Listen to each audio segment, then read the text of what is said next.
Happy Tuesday, bayang karirista, nagbabalik naman po si Kid Abata. April 9, araw ng kagitingan, ngayong araw ng Martes. At meron po tayong 7 races, no, na inilatag po ang Metro Manila Turf at Piracom. 7 races lang po para sa atin dahil 5 racing days nga tayo sa isang linggo ang karera ngayong. Yung winner take all na carry over last Sunday sa Wednesday po, bali Miyerkules po gaganapin yung carry over. So ngayong araw ng Martes, bali wala po siyang winner take all. So sa Wednesday po ang winner take all natin, medyo malaki po, 2.8 million plus. So doon sa mga kilala yung legit na bakasan, yun, baka pwede magbakas-bakas, pwede na magbakas din sa iba, basta kilala nyo po talaga yung tao at mapagkakatiwalaan, may trust po kayo. Okay po yan, maganda pong ideya yan para malay nyo makachamba. Kaya siguro hindi lagi sa Martes, medyo manipis po ang lineup. Sigurado baka Miyerkules, baka medyo marami yan. At syempre, dues dividend sigurado 2.8 million, malaki po masyado yun. Dahil ang grossy natin ng winner take all kahapon nabot ng 5.9, no? Almost 6 million. So talagang hindi na natin maiyan yan. Ang lakas na po ng ating bettings, no? So yan, tuloy-tuloy po ang ang pag-increase ng natin, gross sales yan. Credit to Chairman Reddy De Leon. Lahat ginagawa ng Pilracom para mapabalik lalo, no, mabalik na talaga ang kagandahan ng karera. So yan, recap muna tayo nung last Sunday. Race number 1, nagkadihadoan kaagad, nanalo Megan Maxine sa kay ni Boji Henson, tinalo kaagad si Buntay Shore. Kalahin mo yun, no, ang layo sa preba. Buntay Shore 1.13, 1.12 media, no, tinalo ni Megan Maxine. Hindi masyado nakaalago si Buntay Shore, o siguro baka ayaw rin sa init ng araw, no, hindi natin alam may mga ganong kabayo pagka medyo mainit ayaw po manakbo. So yun, segundo lang po si Buntay Shore, dihado. Sa race number 2, yung Cool Summer Farm race, pinanalunan ni number 3 Hans City, no, abagari ng LABD ni Ma'am Luz Ann. Congratulations po sa connections kay Tatay Egoy Hipolito at Jan Alvin Guse. Ayun, ganda ng pagkakadiskarte nila. Last 3-8 nagbigay na po kagad si Alvin Guse. At yun nga, no, ang problema si Boss Lady, walang nadaanan nun, no, haba ng pikil ni Jeff Zarate. Anyway, ganun talaga po ang karera. Hindi kagad nakapesto si Jeff Zarate. Siguro kung nakapesto ng maganda, mapaparehas si Hans City kay Boss Lady. Yun, second case yun, Hans City and Louisville sa karera na yun. At yung pinakaabangan na White Castle Cup Prime Factor sa ni JB Hernandez, Jackie Uno wins. Yan, tinalaban ng mga veteranong imported, pero ang layong nanalo 5 lengths sa tempo na 1.40. marami pa.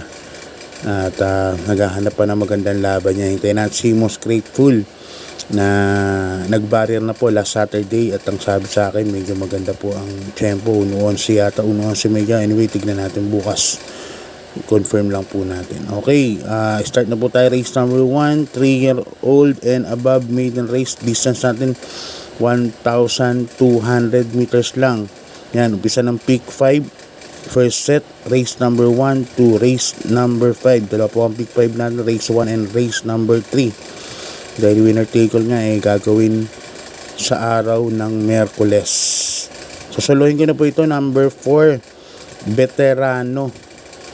Ang sasakay ni Jackie Jeff Bakaykay, 56 kilograms. Yan, medyo mabigat lang kasi 4 years old na siya.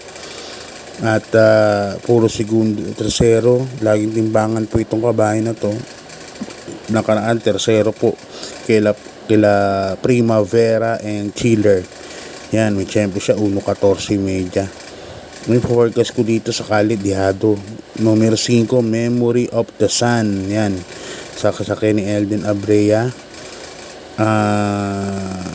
Hindi lang maganda yung tempo sa Novato 1.18, pero magandang kabayo po mga kaibigan.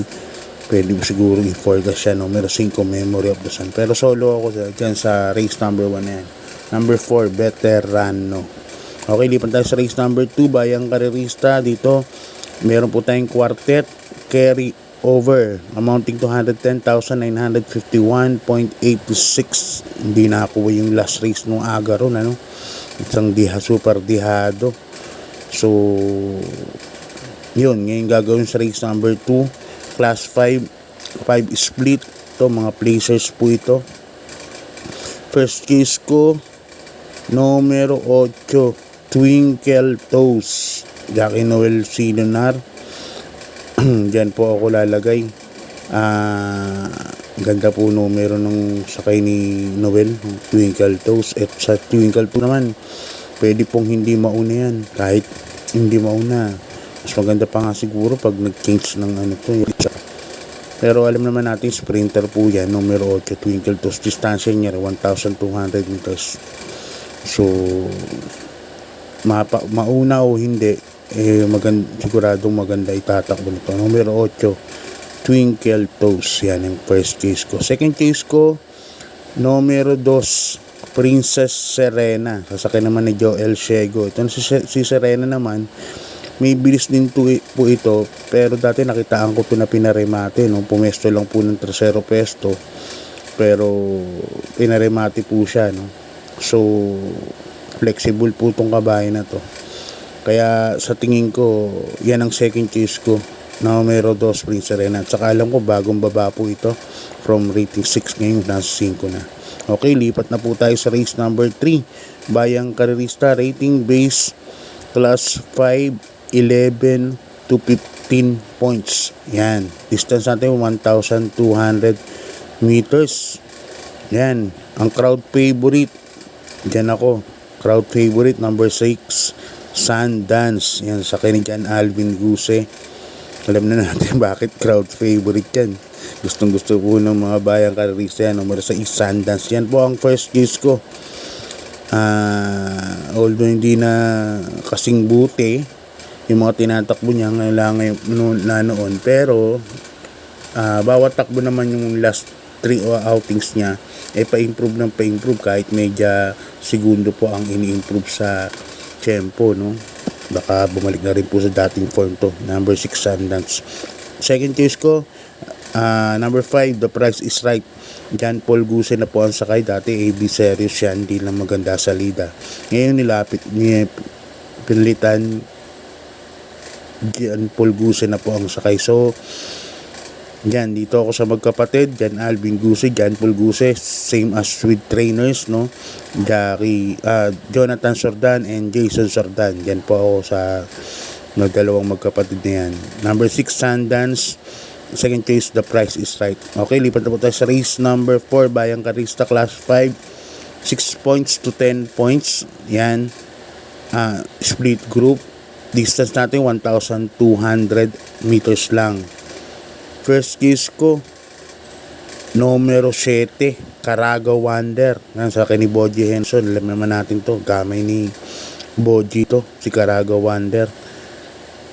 Tapos ang distansya 1,200 meters lang.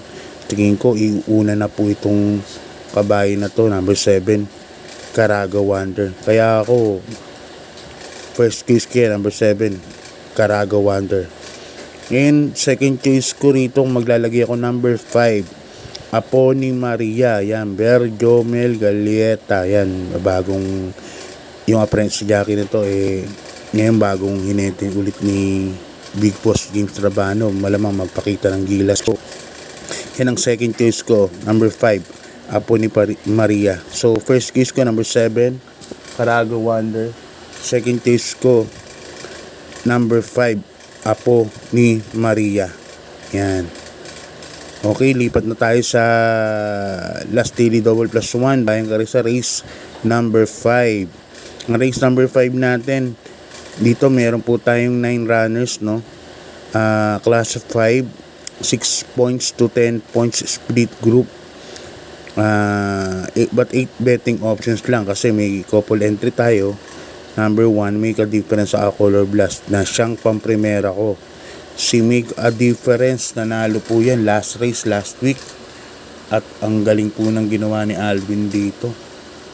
Pinaremati po. Dihado pa ito eh. Pagmamayari ni Senyor Patrick Uy, Make a Difference. Ang haba ng niremate. Last 500 meters yata, may remate na to. At yun nga, nanalo pa ng mabigat din po ang tinalo niyan. Kaya yan ang first case ko. Tapos may kasama pang color blast nasa sakin ni Jackie J.M. Storke. So para sa race number 5, yan ang first case ko. Number 1 and 1A, Make a Difference, color blast. Ngayon lalagyan ko ng second case, numero 3, Super Spunky. Ito parang bumaba ng grupo. Sa akin ni Jericho Serrano, wag lang po maiiwan sa larga. Ito po magdadala ng marcha rito. Numero 3, Super Spunky. Kaya yan ang mga pili ko, dalawa.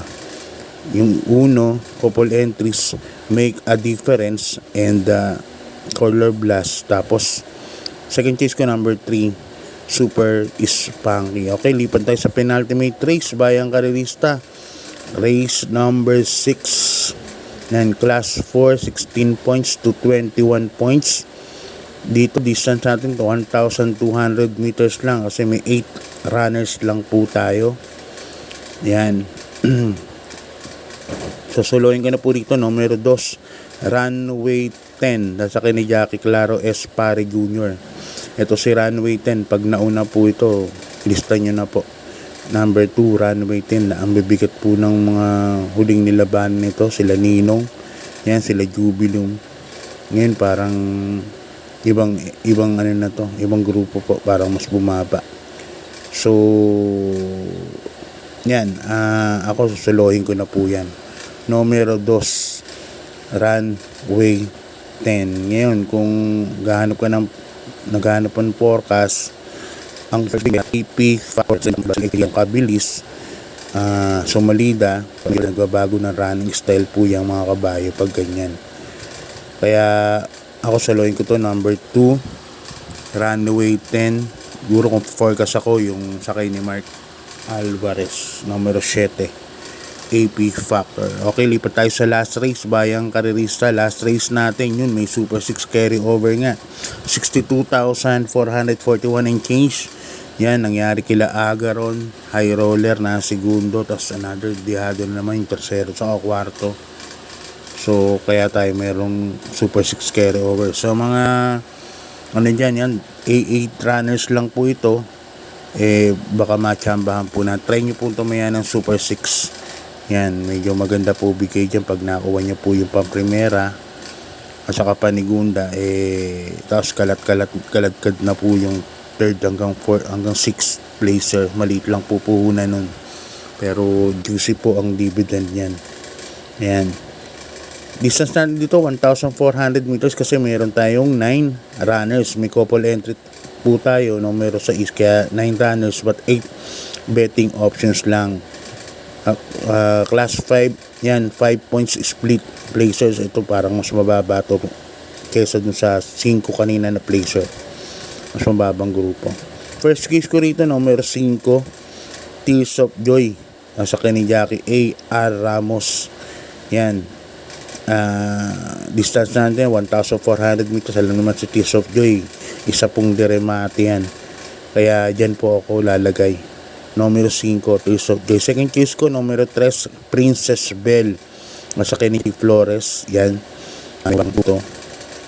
at may batang kabayo ito, may inam din po yan. Sa ganitong grupo may inam po yan. Third case ko, yung sa tingin ko malalamado, number 1, Sun Moon Lake. Nasa ni Jackie Benson. Tingin ko bandera po ito. At nakapagpahinga po yan, kabayo na yan. Kaya dito sa last race, Tears of Joy, Princess Belle, Sun Moon Lake. So God bless po. Thank you. Marami pong salamat.